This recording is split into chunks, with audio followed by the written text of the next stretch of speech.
Well, Ethiopia is a very important country in Africa. It's got the second largest population. The capital city is always important to visit, but it's utterly different than the real country is. And so getting out of the capital city is always very important. In this case, we happen to be using a helicopter to get out. Literally within a few miles, you're turning to the normal Ethiopian countryside. So there's very few roads, people live in thatched huts, and you start to see different kinds of crops. There's no doubt that it's very dry. Water limitations are big problems. Some years they have extreme drought as part of their food insecurity problem.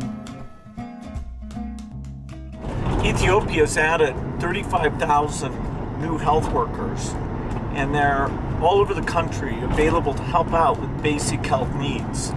And it's making a big difference in helping mothers do the right things with newborns, helping with infectious disease and sanitation. It's a system that they keep trying to improve because they're very serious about having Ethiopia be a healthier place.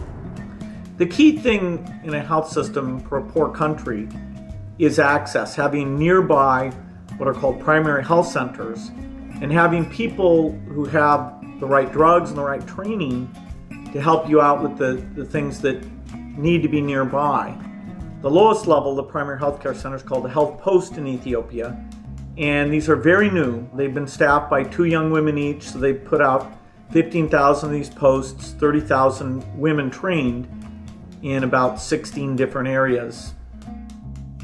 The ideal in a health post is you know your community so well that you have a registry of all the pregnant women, and you have knowledge of when they're likely to deliver, and you're going out and talking to them during their pregnancy.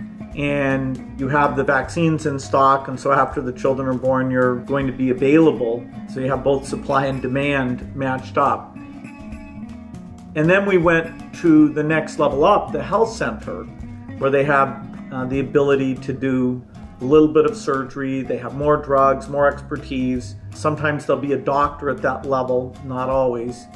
And the health center manages 5 of these health outposts. It really is a model system.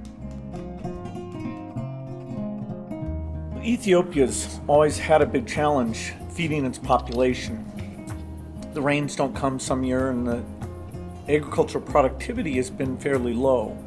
85% of the people are rural farmers. They typically have very small farms and are growing a lot of the food to eat themselves. The agricultural productivity can be increased quite dramatically.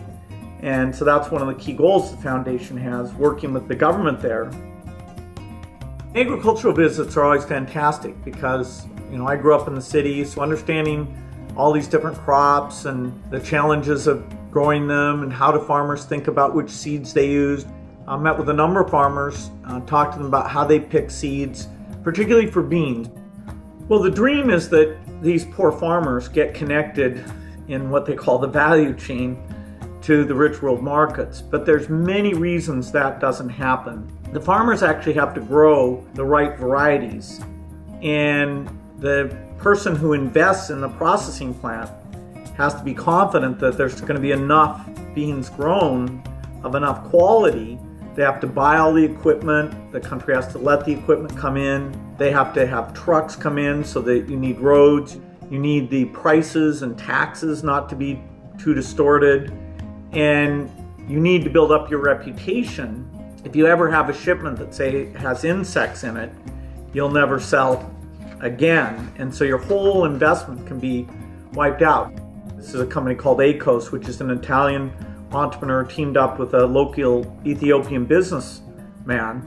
And it's a great success story because they took the risk, they put the plant in, they're working with the farmers to get them to grow exactly the right variety, do it in a high quality way. And then they have these sorting machines, and it's many stages of sorting to get rid of the broken beans, the miscolored beans, the rocks, the insects. They're very careful, and then they have to fumigate at each stage to make sure there's no insects that could possibly hatch. In this case, it's worked. They're expanding the factory, doing different types of beans, and so the livelihood of those local farmers has been increased. Everything I saw really re-energized me for the huge investments we're making in these areas.